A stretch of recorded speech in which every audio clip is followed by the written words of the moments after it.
성령이 비둘기같이 임하실 때 아멘. 하나님께서는 저와 여러분에게 귀한 선물을 주시길 원하십니다. 그래서 하나님으로부터 받을 그 선물이 무엇인지 어떠한 것인지 하늘 하나님께서 가장 좋은 것으로 저와 여러분에게 선물을 주시는데 그 선물이 바로 보혜사 성령입니다. 이 성령을 우리에게 선물로 주십니다. 예수님께서도 말씀하셨잖아요. 구하는 자에게 성령을 주시지 아니하겠느냐. 그러니까 성령 달라고 구하는 자마다 성령을 주시겠다라고 말씀하셨어요. 이것이 제일 좋은 선물입니다. 오늘 본문의 말씀에 보니까 성령님께서 이제 예수님이 세례를 받으시는 그런 장면이 나오는데 비둘기 같은 형체로 예수님 머리 위에 임했다라고 말씀하십니다. 성령이 예수님 위에 머리 위에 비둘기 같은 형상으로 임했어요. 그러면 그때 일어난 현상이 있습니다. 저는 7가지로 나눠서 말씀을 드릴까 합니다. 첫째로 성령이 임하시면 하나님의 의가 이루어지는 줄로 믿습니다. 15절에 보니까 예수께서 대답하여 이르시되 이제 허락하라. 우리가 이와 같이 하여 모든 의를 이루는 것이 합당하니라. 예수님의 의를 말하고 있습니다. 하나님의 의, 하늘나라의 의를 말하고 있습니다. 세례 요한은 사람이에요. 예수님 오시기 전에 요단강에서 세례를 준비하고 계시는 분인데 예수님이 세례 요한에게 다가갑니다. 아니 제가 세례 요한이 예수님께 다가가야 되는데 예수님이 다가가시는 거예요. 그래서 예수님이 이 세례 요한을 통하여 세례를 받으시는데 그러자마자 불의와 불법이 다 사라지고 하늘에서 성령이 비둘기같이 임했다라고 말합니다. 그래서 하나님의 의가 그 순간 이루어졌어요. 하나님의 의는 천국을 말합니다. 천국의 의를 말합니다. 고린도후서 5장 21절에 하나님이 죄를 알지도 못하신 자로 우리를 대하사 죄를 삼으신 것은 우리로 하여금 저의 안에서 하나님의 의가 되게 하려 하십니다. 율법의 의로는요 구원을 받을 수가 없어요. 율법을 아무리 잘 지켜도 구원 못 받아요. 어떤 규칙이나 어떤 규례나 단체를 이끌어가는 법을 만들어서도 그 법을 잘 지킨다고 해서 구원받는 것은 아닙니다. 하나님의 의가 임하여서 예수 그리스도를 마음으로 믿고 구원을 받아야만이 영원히 구원받게 될 줄로 믿습니다.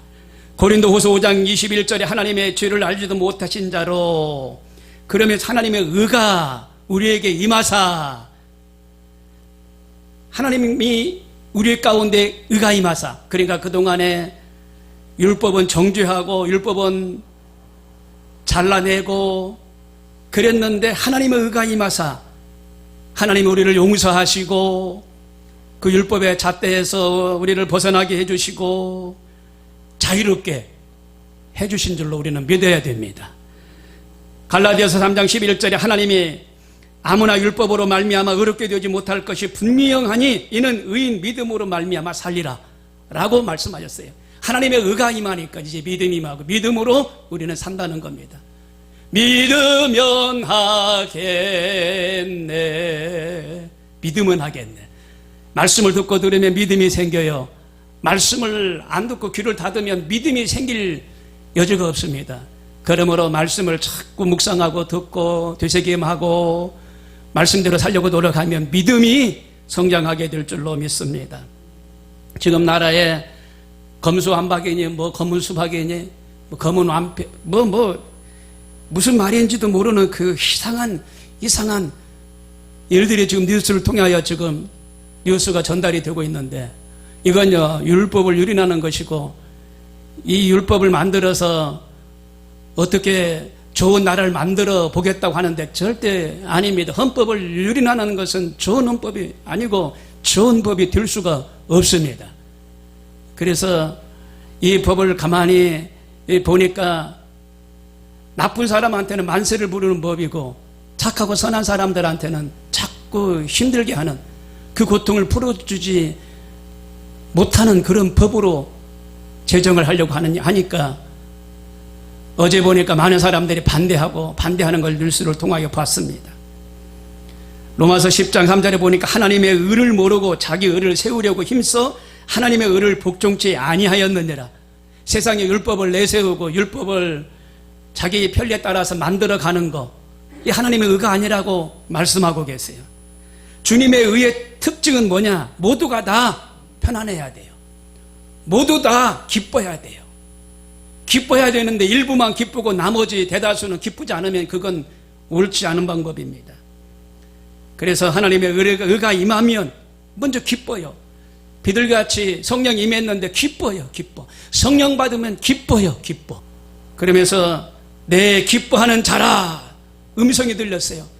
예수님이 세례 요한을 통하여 지금 세례를 받는데 내 기뻐하는 자라 음성이 들렸어요. 성령이 말씀하셨어요. 로마서 14장 17절에 하나님의 나라는 먹고 마시는 것이 아니요 오직 성령 안에서 의와 평강과 희락이라 말씀하셨어요. 성령이 충만한 곳에는 의롭고 그리고 평강과 희락이 넘쳐나게 될 줄로 믿습니다. 로마 교회는요, 먹고 마시는 문제로 복잡했어요. 문제가 많았습니다. 분쟁이 계속적으로 일어났었어요. 믿음이 강한 자는 제사 음식을 먹어도 된다라고 말하고, 믿음이 없는 사람은 제사 음식을 먹지 말라 그러고, 이 분쟁이 말이죠, 하늘을 찔렀어요. 서로가 믿음이 있느니 없느니, 제사 음식을 먹어도 되느니 안 되느니, 믿음이 있는 사람은 먹고 믿음이 없는 사람은 먹지 마라, 이렇게 얘기하기 때문에 거기에는 평화가 없었습니다. 거기에는 상처뿐이었었습니다. 천국이 임하지 않았습니다. 성령이 임하지 않았습니다. 예수님의 의의 결과는 뭐냐? 평화와 기쁨입니다. 교회 안에 그리스도의 의가 세워질 때 교회 안에 의와 평강이 임하고 넘치게 될 줄로 믿습니다. 이사야 32장 17절에 의의 공효는 화평이요 의의 결과는 영원한 평안과 안전이니라. 히브리서 7장 2절에 아브라함이 일체 10분의 1을 그에게 나눠주니라. 그 이름을 번역한 즉 첫째 의의 왕이요 또 살렘 왕이니 곧 평강의 왕이니라 라고 말씀하셨어요. 하나님은 평강의 왕이십니다. 우리가 믿는 예수님은 평강의 왕으로 우리 가운데 와 주셨습니다. 지금도 평강의 왕인 보혜사 성령님께서 우리와 함께 계신 줄로 믿습니다. 여호와께서 자기의 의로우심을 인하여 기뻐하셨느니라. 자기의 의로우심을 인하여 기뻐하셨느니라. 아멘. 두 번째로 보면 성령이 임하시면 자기를 내려놓게 됩니다. 3년 전에 저 대광리에 어느 마을 회관에 여러분들이 계시는데, 그때가 가을 초입이고 여름 말이라 수박이 나올 때인데 수박 2통을 사가지고 들어가서 성도님 예배 드리시러 가시지요. 그랬더니 두 말을 안 해요. 나이가 먹어서 다리가 아파 무릎이 아파 하는 사람 그동안 있었는데 그 말은 쏙 들어가고, 어느 날 오시오 그러니까 말씀을 거부하는 사람이 없더라고요. 나는 누구를 만나야 되는데, 나는 밭일을 해야 되는데 하는 사람이 없어요. 그쪽이 전부 다 밭농사, 논농사 짓는 분들이거든요. 근데 그 노인정에 가서 노인정 회장님을 만나서 이래저래 해서 우리 새신자들 총동원 주일이니까 한번 오십시오라고 했더니 알았다고. 자신들의 생활 모든 계획을 다 내려놓고 어느 날 주일날 온 적이 있습니다. 그래서 전도는 이렇게 하는 거구나. 하나님이 오게도 하시는데 어떻든 우리가 입을 열어서 오라고 해야 되겠구나. 초청을 해야 되겠구나. 여러분, 성령님이 우리 가운데 역사하면 전도 열매도 많이 맺게 되게 될 줄로 믿습니다. 성령이 임하시면 나의 어떤 생각이 내려놓게 되고 하나님의 의가 임하여 하나님의 뜻대로 이끌림을 받을 수 있다라는 걸 말해주고 있어요. 여러분, 요단강 아시죠? 요단강은요 죽음의 강입니다. 요단강에서 예수님이 왜 살해 받으셨어요? 죽으시기 위해서. 십자가 세례는요 죽음의 애표를 말하고 있습니다. 예수님께서는요 하나님의 의를 세우기 위해서 자기의 그 십자가에 제물로 삼으셨어요. 내가 죽어야만 하나님의 의가 이루어지기 때문에, 내가 죽어야만이 말씀이 이루어지기 때문에 하나님의 영광을 위하여, 의를 위하여 십자가에 매달리신 거거든요. 로마서 6장 3절에 무릇 그리스도 예수 합하여 세례를 받은 우리는 그의 죽으심과 합하여 세례를 받은 줄을 알지 못하느니라. 예수 그리스도 합하여 세례를 받은 우리는, 그러니까 세례를 받을 때, 침례를 받을 때 우리가 예수 그리스도 합하여 침례를 받은 우리는 이렇게 말씀하고 계세요. 그래서 물에 한 번, 두 번, 세 번 들어갔다 나오는 겁니다. 성부 하나님, 성자 예수님, 보혜사 성령님 한 번, 두 번, 세 번 들어갔다 나오는 거예요. 나의 생각이 죽고 나의 의가 죽고 하나님의 의가 새로워지고 또 새로운 마음으로 태어나는 그런 의미를 그 침례 시간에는 갖고 있는 거예요. 그래서 세전자들이 오면 그 침례를 꼭 받습니다. 우린 여의도 순복음교회에 가서 이제 침례탕에 가서 침례를 받는데요. 예전에 한겨울에 어떤 분이 세례를 달라고 그래서 한겨울에 여기 목욕탕을 임대해가지고 한 2시간 임대해가지고 세례를 준 적이 있어요. 손님을 안 받고 그분 한 분을 위해서 사업차 여기저기 다니다가 보니까 신앙생활 했는데 세례를 안 받으신 거예요. 늦게나마 세례를 받았는데 이 세례의 그 의미가 그렇습니다. 나는 죽고 하나님의 의가 사는 거예요. 하나님의 하나님의 그 의가 이루어지는 걸 말합니다. 그래서 갈라디아서 5장 24절에 정과 욕심을 십자가에 못 박아 그리스도인이 되는 것을 말하고 있습니다. 또 세 번째로 성령이 임하시면 하늘이 열리는 역사가 일어납니다. 16절에 하늘이 열렸다라고 되어 있어요. 하늘이 갈라졌다는 겁니다. 마가복음 1장 10절에 곧 물에서 올라오실 새 하늘이 갈라짐과 성령이 비둘기같이 자기에게 내려오심을 보시더니, 하늘이 갈라졌어요. 하늘이 우르릉 쾅쾅쾅쾅 하늘이 갈라졌어요. 성령의 내려오심을 봤다 그랬어요. 사도행전 2장 1절에 오늘날 오순절 날이 이미 이름에 저희가 다 같이 한 곳에 모였더니, 마가다락방은 그렇게 크지 않습니다. 거기서 한 500여 명이 모였고 하루, 이틀, 3일 계속 모여서 성령 임하게 달라고 기도했는데 열흘째 됐는데 몇몇 많은 무리들은 고향으로 돌아가고 일터로 돌아갔지만 거기에 한 500여 명이 남게 됐는데 성령이 비둘기같이 임했다고 그랬어요. 그 비둘기같이 임할 때 하늘이 갈라졌어요. 성령이 비둘기 같은 모양으로 임했다고 그랬어요. 각 나라 방언으로 방언이 터지기 시작했어요.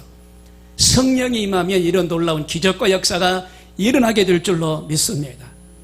야고보서 1장 10절에 각양 좋은 은사와 온전한 선물이 다 위로부터 빛들의 아버지께로부터 내려오나니 그는 변함도 없으시고 휴전하는 그림자도 없으시니라.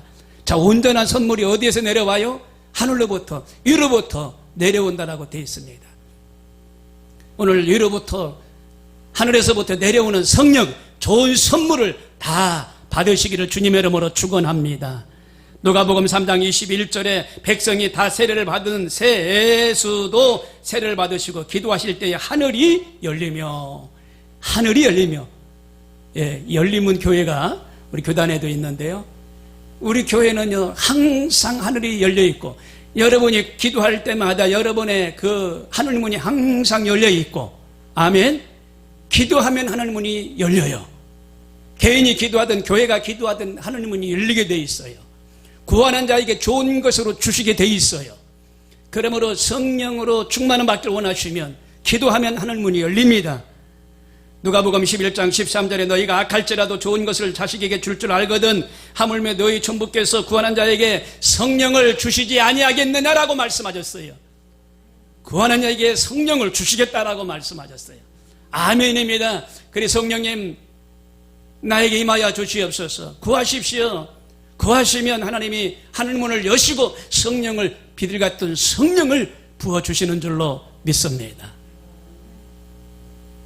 그리고 네 번째, 성령이 임하시면 하늘의 음성이 들리기 시작합니다. 마태복음 3장 17절에 하늘로서 소리가 있어 말씀하시되 이는 내 사랑하는 아들이요 내 기뻐하는 자라 하시니라. 성령이 임하실 때 하늘에서 음성이 들렸다고 그랬어요. 내 사랑하는 자다. 내 사랑하는 아들이다. 내가 기뻐하는 자다. 하나님의 음성이 들렸어요. 영음이라고 그러죠. 성령, 하나님의 소리가 들렸어요. 이 음성을 듣고 예수님은 이제 세례를 마치고 광야로 나가십니다. 광야로 나가셔서 사역을 하시기 전에 40일 동안 금식하시잖아요. 마귀와 싸워서 승리할 수가 있었어요. 이 음성을 들었기 때문에 40년의 그 공생애를 통하여 그 사역을 감당할 수가 있었어요. 예수님의 순간순간 하늘의 음성을 들려주셨고, 예수님의 그 3년 반 동안 공생애를 하나님이 역사하신 거예요.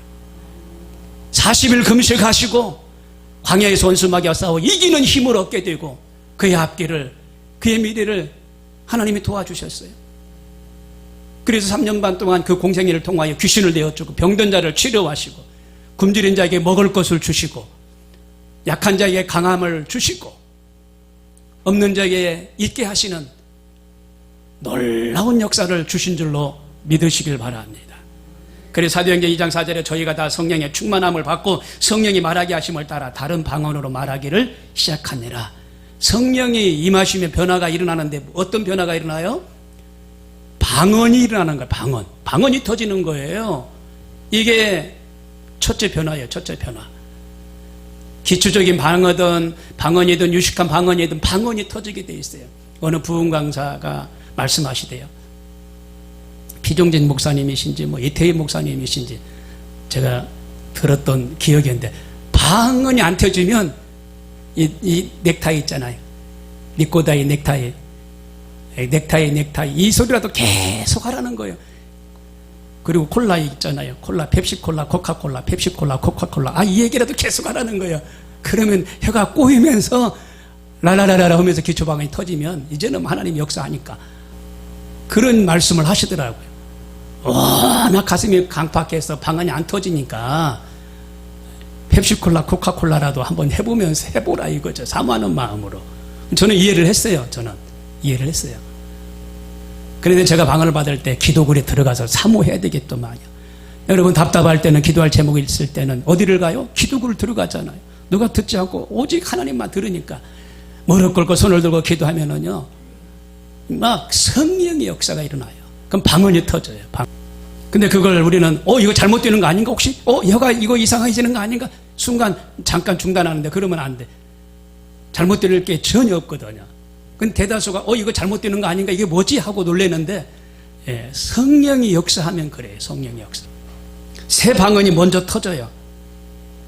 그래서 하나님은 구하는 자에게 좋은 선물을 주시는데, 그게 첫째가 뭐냐?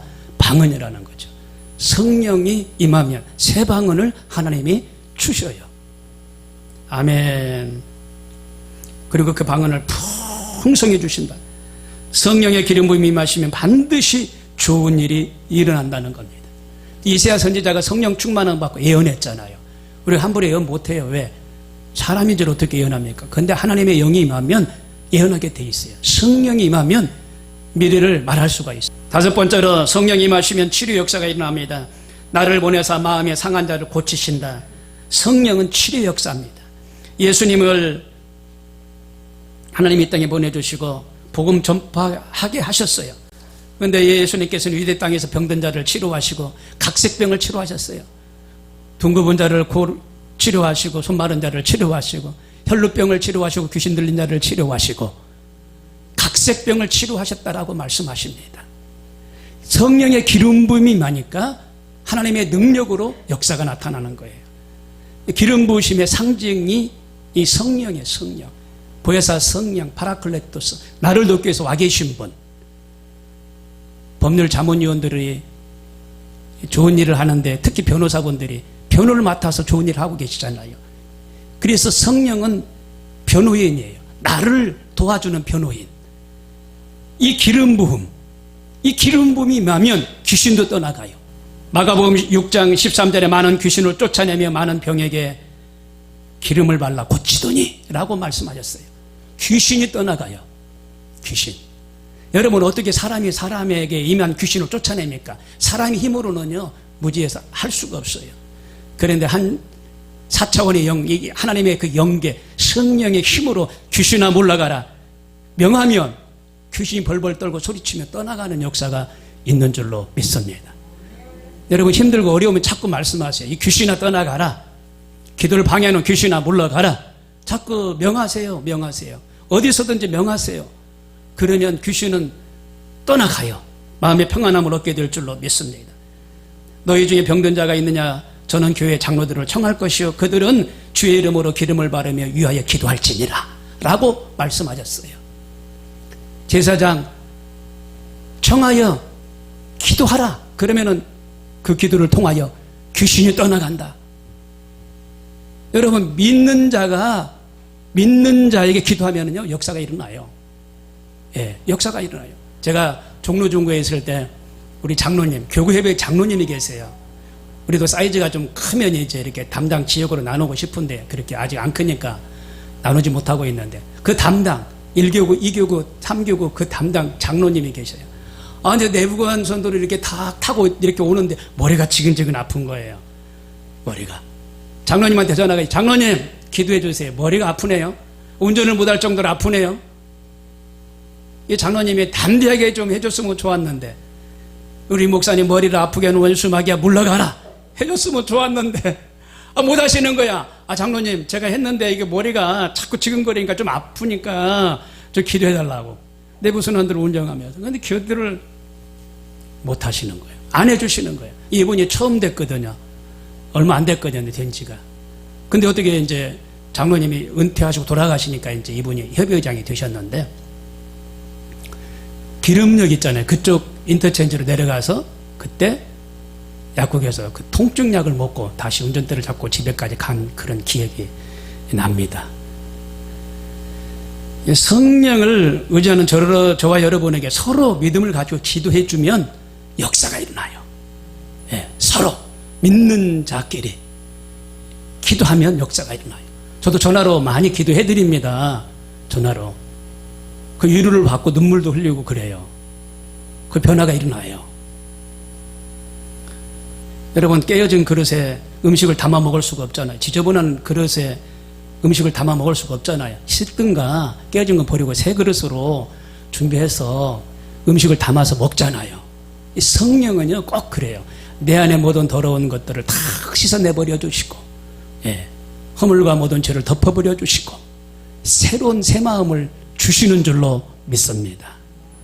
그래서 하나님의 구하는 제사장은 심한 심령이라 하나님이여 상하고 통회하는 마음을 주께서 멸시치 아니하시리이다. 상하고 통회하는 마음, 성령의 내 마음에 임하여 주시옵소서 하면서 상하고 통회하는 마음을 갖고 기도하면 하나님이 외면하지 아니하신다는 겁니다. 여러분, 오늘 상하고 통회하는 마음을 가지고 나온 우리에게 하나님이 멸시치 아니하시는 줄로 믿으시길 바랍니다. 여섯 번째로, 성령이 역사하는 곳에 해방의 역사가 일어납니다. 포로된 자에게 자유를, 갇힌 자에게 노임을 전파하며 성령의 기름 부음이 임하면 해방의 역사가 일어나요. 이런 성령은 해방의 영입니다. 성령은 묶인 것을 풀어주셔요. 얽매인 것 풀어주셔요. 장애물 사라지도록 역사하셔요. 그리고 질병이 떠나가고 억눌린 것 풀어주시고 무거운 짐들이 떠나가요. 무거운 짐들이, 내 어깨에 걸쳐져 있는 무거운 짐들이 떠나가요. 이사야 10장 27편에 내가 이 말씀을 얼마나 내가 뒤새기면서 은혜를 받았더니 이 말씀을 준비하면서, 그날에 그의 무거운 짐 내 어깨에서 떠나고 그의 멍에가 내 목에서 벗어지되. 아멘. 무거운 짐이 내 어깨에서 떠난다는 거예요. 이 말씀을 제가 은혜가 돼가지고 오늘 또 감사의 물을 드릴 때 거기다가 기록을 해놨고만요. 무거운 짐이 내 어깨에서 떠나고 그의 멍에가 내 목에서 벗어진지라. 아멘. 성령이 임하면은요 그렇습니다. 내가 지었던, 내가 얽어맸던 이 무거운 멍에가 벗어져요. 짐이 가벼워져요. 할렐루야. 짐이 가벼워져요. 주는 영이시니 주의 영이 계신 곳에는 자유함이 있느니라. 자유함이 있어요. 해방이 있어요. 병 중에 계셨던 분이 해방을 얻고 온다는 거 얼마나 감사합니까? 어디 형무소에 들어갔다가 형기가 끝나면 나오는 거 얼마나 해방감이 있습니까? 해방감이 하나님이 주시는 거거든요. 자유함, 이거 하나님이 주시는 거거든요. 올무에서 풀어주시는 걸 말합니다. 여러분, 유튜브에서 보면은 날짐승들이 산에 다니다가 말함수 같은데 어디 나무에 뿌리 걸리고 아주 곤욕을 치르는 걸 아마 혹시라도 봤을 거예요. 이 사슴뿔이, 이렇게 큰 사슴뿔이 어디 나무에 걸려가지고 힘들어하는데 사냥꾼들이 이렇게 나무를 잘라가지고 뿌리 상하지 않도록 해서 풀어주는 걸 제가 봤어요. 그 해방이 해방. 먹지 못했죠. 밤샘 며칠 동안 그랬기 때문에 말랐더라고요. 이제 안 풀어주면 죽을 수밖에 없는데 나무꾼이 그걸 발견하고 그 걸쳤던 나무들을 다 잘라서 풀어주더라고요. 이게 해방이에요. 성령이 임하면 이와 같이 우리 가운데 자유함을 주시는 줄로 믿습니다. 마지막 7번째로 성령이 임하시면 위로의 역사가 나타납니다. 이사야서 61장 2절에 여호와의 은혜의 해와 우리 하나님의 신원의 날을 전파하여 모든 슬픈 자를 위로하시되 무려 시온에서 슬퍼하는 자에게 화관을 주어 그 죄를 대신하며 희락의 기쁨으로 그 슬픔을 대신하며 찬송의 옷으로 그 근심을 대신하시고 성령은 위로의 영이다 라고 말씀하셨습니다. 보혜사 성령이라는 말도 위로의 영이라는 거예요. 위로. 하나님이 위로해 주셔야 돼요. 슬픔 대신 희락을, 근심 걱정 대신 찬송의 옷을 우리에게 씌워주셔요. 입혀주셔요. 우리들을 의의 나무로, 하나님의 심으신 나무로, 하나님의 영광을 나타내는 나무로 이곳까지 오게 하시고, 또 우리를 오래전에 예수 그리스도를 믿고 만나게 해주시고, 또 끝까지 예수님을 믿고 삶을 살게 해주셨사오니 얼마나 감사한지요. 사도행전 9장 31절에 그리하여 온 유대와 갈릴리와 사마리아와 교회가 평안하여 든든히 서가고 주를 경외함과 성령의 이루로 진행하여 수가 더 많아지니라. 온 유대와 갈릴리와 사마리아 교회가 편안하려면 성령을 의지하고 살아야 돼요. 그리고 교회가 부흥하려면 성령을 의지해야 돼요. 수가 더 많아지니라. 사마리아 교회가 수가 많아진 건 성령을 의지했기 때문에 그래요. 우리 교회도 성령을 의지합니다. 오순절 교회이기 때문에 성령을 의지하면 수가 많아지게 돼 있어요. 하나님을 예배하며 하나님을 아버지라 부르는 백성들의 수가 많다고 그랬어요. 성령님을 의지해야 돼. 다른 거 없어요. 아멘. 그러고 나서 사람이 할 도리는 하자는 거죠. 전도도 하시자는 거죠. 예, 전도해야 돼요. 말씀 안 드려도 해야 돼요. 많은 사람들을 주께로 인도하는 우리 모두가 되기를 바랍니다. 제가 여러 가지 생각해 봤지만 전도하는 일이 제일 자부심을 제가 느껴요. 긍지를 가져요, 제가. 그리고 전도를 통해서 이 사람이 교회에 오셨잖아요. 이야, 하나님 얼마나 기뻐하실까. 이걸 생각하니까요, 정말 너무너무 감사할 일이에요. 감사할 일. 그렇기 때문에 교회가 성장하려면 성령의 운행하심이 있어야 돼요. 그러면 교회가 수가 더해진다라고 말씀하셨어요. 성령의 능력은 자기를 이기는 것이고 성령으로 말하는 하나님의 사람이 되길 바라며 성령으로 시온의 대로가 열리고 하늘문이 열리는 기도의 응답을 받으시길 바라고 성령으로 능력 있는 전도자의 삶을 살아가시기를 바랍니다. 그러면 성령의 능력 안에서 진정한 자유를 얻게 되고 성령으로 상처가 치유되고 그리고 마음과 육이 깨끗해지고 건강한 삶을 살게 될 줄로 믿습니다. 다 같이 기도하겠습니다.